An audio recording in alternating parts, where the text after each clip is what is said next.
वे बार बार आरती कर रही हैं और उस प्रेम और महान आनंद को कौन कह सकता है। अनेक प्रकार के आभूषण, रत्न और वस्त्र तथा अनगिनत प्रकार की अन्य वस्तुएं निछावर कर रही हैं। बहुओं सहित चारों पुत्र को देखकर माताएं परमानंद में मग्न हो गई हैं। सीता जी और श्री रामचंद्र जी की छवि को बार बार देखकर वे जगत में अपने जीवन को सफल मानकर आनंदित हो रही हैं। सखियां सीता जी के मुख को बार बार देखकर अपने पुण्यों की सराहना करती हुई गान गा रही हैं। देवता क्षण क्षण में फूल बरसाते, नाचते गाते तथा अपनी अपनी सेवा समर्पण करते हैं। चारों मनोहर जोड़ियों को देखकर सरस्वती ने सारी उपमाओं को खोज डाला, पर कोई उपमा देते नहीं बना, क्योंकि उन्हें सभी बिल्कुल तुच्छ जान पड़ी। तब हार कर वे श्री रामचंद्र जी के रूप में अनुरक्त होकर एकटक देखती रह गईं। वेद की विधि और कुल की रीति करके अर्घ्य पावड़े देती हुई बहुओं समेत सभी पुत्रों को परिछन करके माताएं महल में लिवा चली।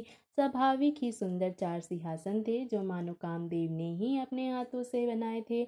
उन पर माताओं ने राजकुमारियों और राजकुमारों को बिठाया और आदर के साथ उनके पवित्र चरण धोए। फिर वेद की विधि के अनुसार मंगलों के निधान, दूल्हे और दुल्हनों को धूप दीप और नैवेद्य आदि के द्वारा पूजा की। माताएं बार बार आरती कर रही हैं और वर वधुओं के सिरों पर सुंदर पंखे तथा चंवर झल रही हैं। अनेक वस्तुएं निछावर हो रही हैं। सभी माताएं आनंद से भरी हुई ऐसी सुशोभित हो रही हैं, मानो योगी ने परम तत्व को प्राप्त कर लिया है। सदा के रोगी ने मानो अमृत पा लिया, जन्म का दरिद्री मानो पारस पा गया, अंधे को सुंदर आंखों का लाभ हुआ, गूंगे के मुख में मानो सरस्वती आ विराजी और शूरवीर ने मानो युद्ध में विजय पा ली। इन सुखों से भी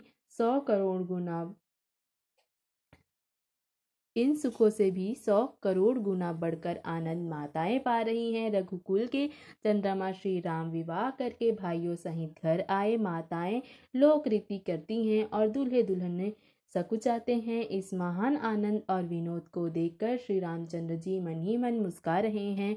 मन की सभी वासनाएं पूरी हुई जानकर देवता और पितरों का भली भांति पूजन किया। सभी की वंदना करके माताएं यही वरदान मांगती हैं कि भाइयों सहित श्री रामचंद्र जी का कल्याण हो।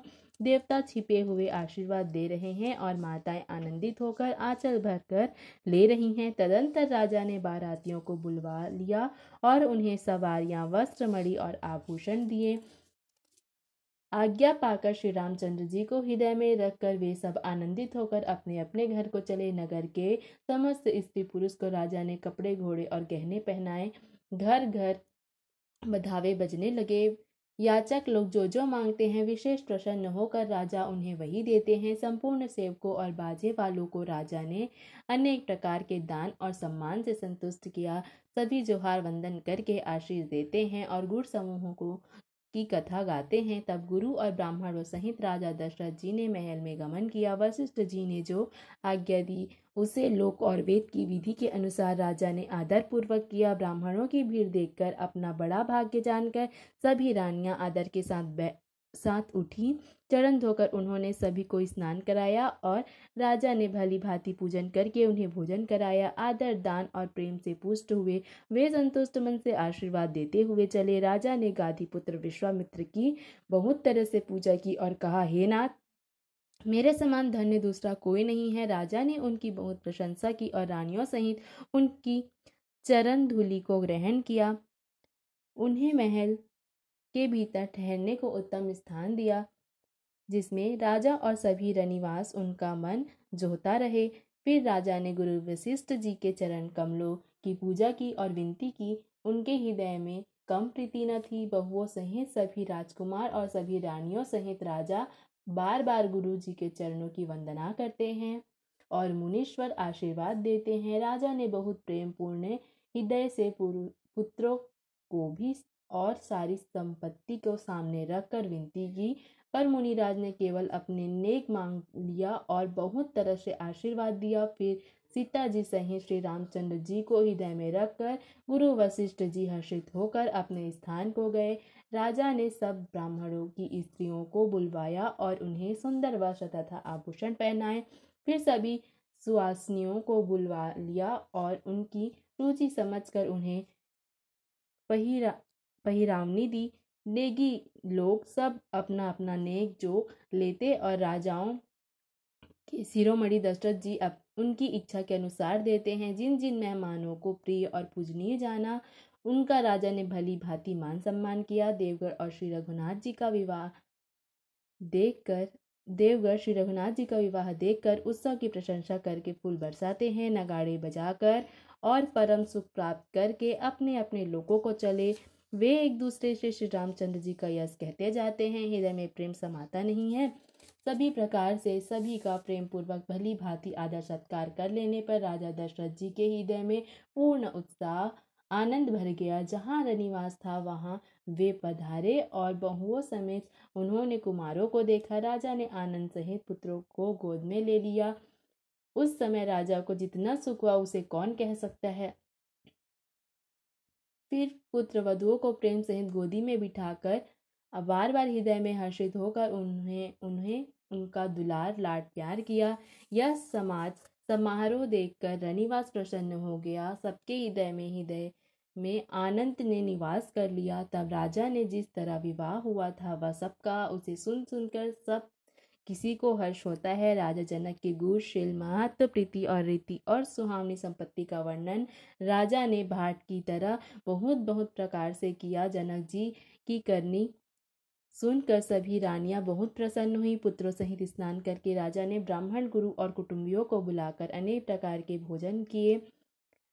यह सब करते करते 5 घड़ी रात बीत गई। सुंदर स्त्रियां मंगलगान कर रही हैं। वह रात्रि सुख की मूल और मनोहरिणी हो गई। सभी ने आचमन करके पान खाए और फूलों की माला, सुगंधित द्रव्य आदि से विभूषित होकर सब शोभा से छा गए। श्री रामचंद्र जी को देखकर और आज्ञा पाकर सभी सिर झुकाकर अपने अपने घर को चले। अवधपुरी में प्रेम, आनंद, विनोद, महत्व, समय, समाज और मनोहरता को सैकड़ों सरस्वती, शेष, वेद, ब्रह्मा, महादेव जी और गणेश जी भी नहीं कह सकते। फिर भला मैं किस प्रकार से बखान कर सकूं। कहीं केचुआ भी धरती को सिर पर ले सकता है। राजा ने सबका सब प्रकार से सम्मान करके कोमल वचन कहकर रानियों को बुलवाया और कहा, बहुएं अभी बच्ची हैं, पराए घर आई हैं। इनको इस तरह से रखना जैसे आंखों को पलके रखती हैं। लड़के थके हुए हैं, नींद के वश हो रहे हैं, इन्हें ले जाकर शयन कराओ। ऐसा कहकर राजा श्री रामचंद्र जी के चरणों में मन लगाकर विश्राम भवन में चले गए। राजा ने स्वभाव से ही सुंदर वचन सुनकर मड़ियों से जड़े स्वर्ण के पलंग बिछवाए। गद्दों पर गौ के दूध के फेन के समान सुंदर एवं कोमल अनेक सफेद चादरें बिछवाईं। सुंदर तकियों का वर्णन नहीं किया जा सकता। मड़ियों के मंदिर में फूलों की मालाएं और सुंदर द्रव्य सजे हैं। सुंदर रत्नों के दीपकों और सुंदर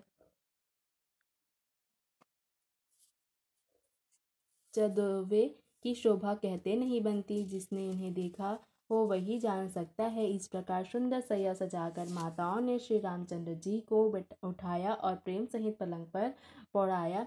श्री रामचंद्र जी ने बार बार भाइयों को आज्ञा दी। तब वे भी अपनी अपनी शैयाओं पर सो गए। श्री राम जी के सांवले सुंदर कोमल अंगों को देखकर सभी माताएं प्रेम सहित वचन कह रही हैं। हे तात, मार्ग में जाते समय तुमने बड़ी भयावनी ताड़का राक्षसी को किस प्रकार से मारा। बड़े भयानक राक्षस जो विकट योद्धा थे और जो युद्ध में किसी को कुछ नहीं गिनते थे, उन दुष्ट मारीच और सुबाहु को सहायकों सहित तुमने कैसे मारा। हे तात, मैं बलया लेती हूँ। मुनि की कृपा से ही ईश्वर ने तुम्हारी बहुत सी बलाओं को टाल दिया। दोनों भाइयों ने यज्ञ की रखवाली करके गुरु जी के प्रसाद से सब विद्याएं पाई। चरणों की धूली लगते ही मुनि पत्नी अहिल्या तर गई। विश्व भर में यह कीर्ति पूर्ण रीति से व्याप्त हो गई। कच्छप की पीठ वज्र और पर्वत से भी कठोर शिव जी के धनुष को राजाओं के समाज में तुमने तोड़ दिया। विश्व विजय के यश और जानकी को पाया और अब भाइयों को ब्याह कर घर आए। तुम्हारे सभी कर्म अमानुषी हैं, जिन्हें केवल विश्वामित्र जी की कृपा ने सुधारा है। हे तात, तुम्हारा चंद्रमुख देखकर आज हमारा जगत में जन्म लेना सफल हुआ। तुमको बिना देखे जितने दिन बीते हैं उनको ब्रह्मा गिनती में ना लावे। विनय भरे उत्तम वचन कहकर श्री रामचंद्र जी ने सब माताओं को संतुष्ट किया। फिर शिव जी गुरु और ब्राह्मणों के चरणों का स्मरण कर नेत्रों को नींद के वश किया। नींद में भी उनका अत्यंत सलोना मुखड़ा ऐसा सो रहा था मानो संध्या के समय का लाल कमल सो रहा हो। स्त्रियां घर घर जागरण कर रही हैं और आपस में एक दूसरे की मंगलमयी गालियां दे रही हैं। रानियां कहती हैं, हे सजनी, देखो आज रात्रि की कैसी शोभा है, जिससे अयोध्यापुरी विशेष शोभित हो रही है। यो कहती हुई सासुएं सुंदर बहुओं को लेकर सो गई मानो सर्पों ने अपने सिर की मड़ियों को हृदय में छिपा लिया है। प्रातःकाल पवित्र ब्रह्म मुहूर्त में प्रभु जागे, मुर्गे सुंदर बोलने लगे, भाट और मागधों ने गुणों का गान किया तथा नगर के लोग द्वार पर जोहार करने को आए। ब्राह्मणों, देवताओं, गुरु, पिता और माताओं की वंदना करके आशीर्वाद पाकर सब भाई प्रसन्न हुए। माताओं ने आदर के साथ उनके मुखों को देखा। फिर वे राजा के साथ दरवाजे पधारे। स्वभाव से ही पवित्र चारों भाइयों ने सब शौचादि से निवृत्त होकर पवित्र सरयू नदी में स्नान किया और प्रातः क्रिया संध्या वंदना करके वे पिता के पास आए। नवापरायण तीसरा विश्राम। राजा ने देखते ही उन्हें हृदय में लगा लिया। तदंतर वे आज्ञा पाकर हर्षित होकर बैठ गए। श्री रामचंद्र जी के दर्शन कर और नेत्रों के लाभ की बस यही सीमा है, ऐसा अनुमान कर सारी सभा शीतल हो गई। फिर मुनि वशिष्ठ जी और विश्वामित्र जी आए। राजा ने उनको सुंदर आसनों पर बिठाया और पुत्रों समेत उनकी पूजा करके उनके चरणों लगे। दोनों गुरु श्री रामचंद्र जी को देखकर प्रेम में मुग्ध हो गए। वशिष्ठ जी धर्म के इतिहास कह रहे हैं और राजा रनिवास सहित सुन रहे हैं, जो मुनियों के मन को भी अगम्य है। ऐसी विश्वामित्र की करनी को वशिष्ठ जी ने आनंदित होकर बहुत प्रकार से वर्णन किया। वामदेव जी बोले, ये सब बातें सत्य हैं। विश्वामित्र जी की सुंदर कीर्ति तीनों लोकों में छाई हुई है। यह सुनकर सब किसी को आनंद हुआ। श्री राम लक्ष्मण के हृदय में अधिक उत्साह आनंद हुआ। नित्य ही मंगल, आनंद और उत्सव होते हैं। इस तरह आनंद में दिन बीतते जाते हैं। अयोध्या आनंद में भरकर उमड़ पड़ी। आनंद की अधिकता अधिक अधिक बढ़ती ही जा रही है। अच्छा दिन, शुभ मुहूर्त शोध कर सुंदर कंकण खोले गए। मंगल, आनंद और विनोद कुछ कम नहीं था, अर्थात बहुत हुए।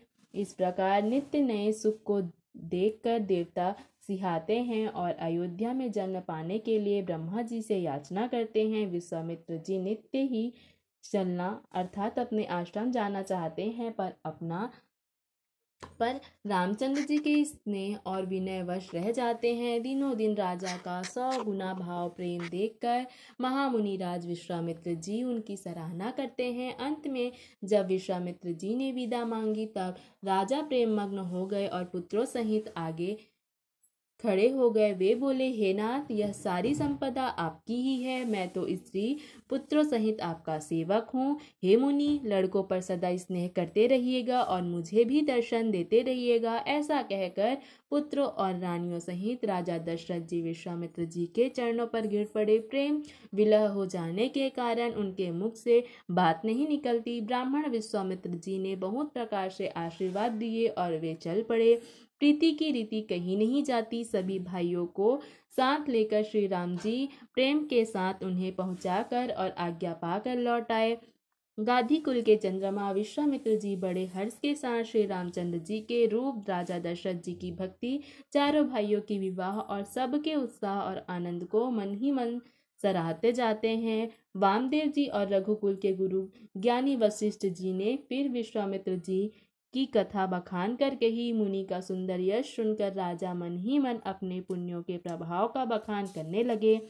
आज्ञा हुई तब सब लोग अपने अपने घरों को लौटे। राजा दशरथ जी पुत्रों सहित महल में गए। जहाँ तहाँ सब श्री रामचंद्र जी के विवाह की गाथाएं गा रहे हैं। श्री रामचंद्र जी का पवित्र श्रेयस तीनों लोकों में छा गया। जब से श्री रामचंद्र जी का विवाह करके घर आए तब से सब प्रकार का आनंद अयोध्या में आकर बसने लगा। प्रभु के विवाह में जैसा आनंद उत्साह हुआ उसे सरस्वती और सापों के राजा शेष जी भी नहीं कह सकते। श्री सीताराम जी के यश को कवि कुल के जीवन को पवित्र करने वाला और अमंगलों की खान जानकर इससे मैंने अपनी बाड़ी को पवित्र करने के लिए कुछ थोड़ा सा बखान कर कहा है। अपनी बाड़ी को पवित्र करने के लिए तुलसी ने राम का यश कहा, नहीं तो श्री रघुनाथ जी का चरित्र अपार समुद्र है, किस कवि ने उसका पार पाया है। जो लोग यज्ञोपवीत और विवाह के मंगलमय उत्सव का वर्णन आदर के साथ सुनकर गाएंगे, वे लोग श्री जानकी जी और श्री राम जी की कृपा से सदा सुख पाएंगे। श्री सीता और रघुनाथ जी के विवाह प्रसंग को जो लोग प्रेम पूर्वक गाएंगे सुनेंगे, उनके लिए सदा उत्साह ही उत्साह आनंद है, क्योंकि श्री रामचंद्र जी का यश मंगल का धाम है। मासपरायण 12वां विश्राम। कलयुग के संपूर्ण पापों का विध्वंस करने वाले श्री रामचरितमानस का यह पहला सोपान समाप्त हुआ। बालकांड समाप्त। जय श्री राम।